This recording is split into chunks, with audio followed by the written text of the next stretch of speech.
Your Honor, I'll be very brief. I think the substance of our motion is contained within the pleading. We're asking this court to, pursuant to Rule 35, modify the sentence and have Ms. Hobson serve the balance on house arrest, with the only exception that she be allowed to go to school. I have, for Your Honor, if you need it, the student handbook from Walter State and information from Tennessee Promise substantiating what we placed in the motion. November 1st was the last day to withdraw from classes. If Ms. Hobson does not attend school, all her grades will convert to Fs, and she'll lose the Tennessee Promise Scholarship. Your Honor, sentenced her to probation and diversion. I believe that a condition of that probation will be employment and continuing with school. Work can wait. We're really, the basis of this motion is her education. In order to be successful in probation and diversion, we felt it was incumbent upon us to present this information to Your Honor and request this modification so that she can attend school. We respect Your Honor's decision. We respect the court's time in taking as long as you did to review our memo, to hold a sentencing hearing. We didn't file this in an effort to suggest any disrespect to this court or to these proceedings. We filed the motion because it was incumbent upon us to bring this to Your Honor's attention. We honestly didn't know this information, or we would have brought it to your attention at the sentencing, and that's why we filed it now. Let me ask you a couple of questions. Sure. On August the 29th, when she fled, was she enrolled at school at that time? Yes. That would have predated her opportunity to withdraw from classes had she chosen to do so, correct? Yes, we instructed her to continue to go to classes and go to school because we didn't know what the outcome of the sentencing was going to be, and we didn't want to instruct a client to preemptively withdraw from classes without knowing if that was a necessity.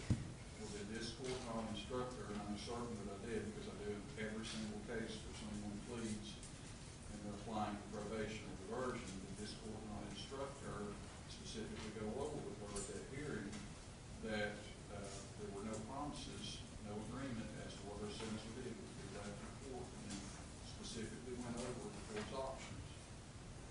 Penitentiary, split confinement, probation, and or diversion. Your Honor absolutely did. We didn't know what Your Honor's decision would be, so in the case that Ms. Hobson was afforded probation, we certainly did not want her to preemptively withdraw from classes because we didn't know what your sentence would be. I would never encourage a client who's applying for probation or diversion to stop attending school. We felt that that was important for our sentencing memo and for Ms. Hobson's future, which is why we didn't do that. Well, Judge, I think Rule 35C specifically says that a hearing is unnecessary if the court doesn't feel that they want to entertain the substance of the motion. You can deny it without a hearing, and I guess that. Okay. Well, the reason for that, Judge, is when there is nothing new that has come about, there's nothing to litigate. In this case, you knew, based on the addendums to the pre-sentence report, that Ms. Hobson was attending Walter State. She included, I think, as even her class schedule. So all of those things were known to the court, that she was educating herself and taking advantage of that. Whether or not she's going to lose her scholarships is really irrelevant. It's not any new information. There's the case of McDonald controls Rule 35. A defendant in possession of post-sentencing information or developments warning a reduction of the initial sentence may and certainly should use it to support the Rule 35 motion, but a defendant is required to provide information only if the defendant's Rule 35 motion seeks reduction for a specific imposed in exchange for guilty plea. The requirements, Judge, essentially are that in McDonald, that the reduction of sentence is only under exceptional circumstances. For example, when unforeseen post-sentencing developments would permit modification in the interest of justice. The Court of Criminal Appeals in that case said that because the defendant failed to show post-sentence information or developments had arisen to warrant a reduction of a sentence in the interest of justice. And I think that since all of these facts were known, and I think that the root of the questions that you were giving to defense counsel were, all of this was known. This was not something that came as a surprise or has developed since you sentenced her. It's been 3 days. We think the sentence should stand, and the family, that's their position as well, Judge. All right, Sagers, you get the last word. Your Honor knew that my client was enrolled in Walter State. What we did not present to the court was the ramifications and the consequences of 30 days of shock incarceration.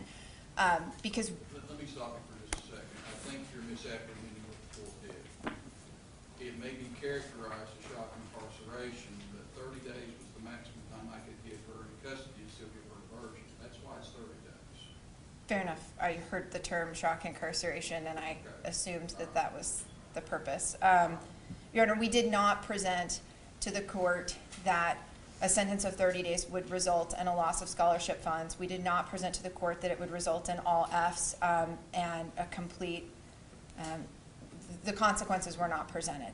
I take responsibility for that. I didn't present them to Your Honor. I didn't instruct Ms. Hobson to withdraw. I didn't see it coming. I have 3 sons who have attended institutions of higher learning. I understand how that works. Okay. I don't have any kids who attend higher education. So I didn't present it to Your Honor, and we felt that this information was relevant. I didn't know whether Your Honor knew it or not. It wasn't on the record. We felt it was incumbent upon us to seek this relief.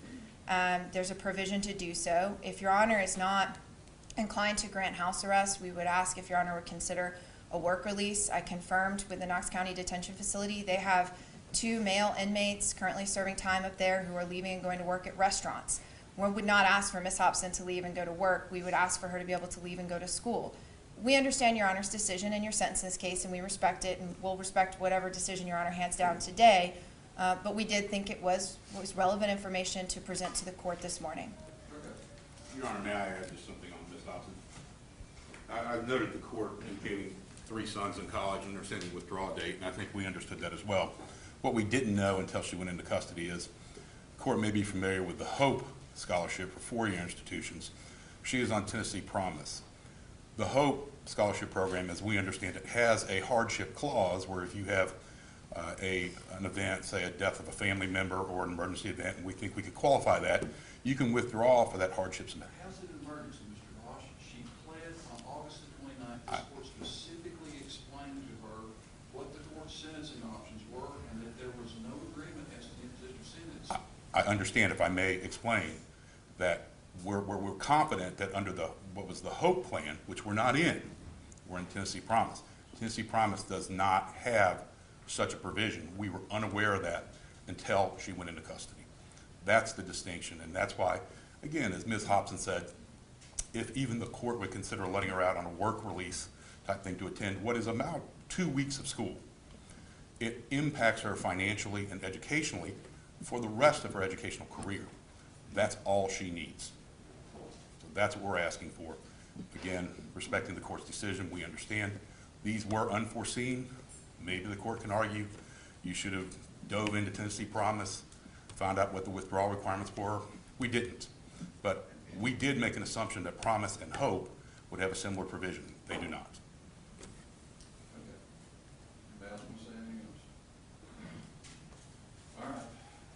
Ms. Hobson, I am sorry that you were in the circumstance that you're in and that you may lose some scholarship money, but this was no big surprise.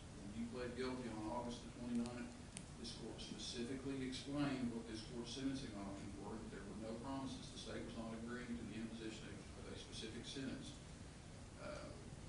Quite frankly, if the diversion statute had allowed me to give you a little bit more time in custody and still get diversion, I probably would have done so. Your lawyers have done a very, very effective job for you in this case of structuring a plea agreement that gave you the opportunity to get this behind you at some point in the future if you can successfully complete diversion. However, I am very comfortable with the sentence I imposed last Friday, and it's not going to be disturbed. Good luck. Thank you, Your Honor.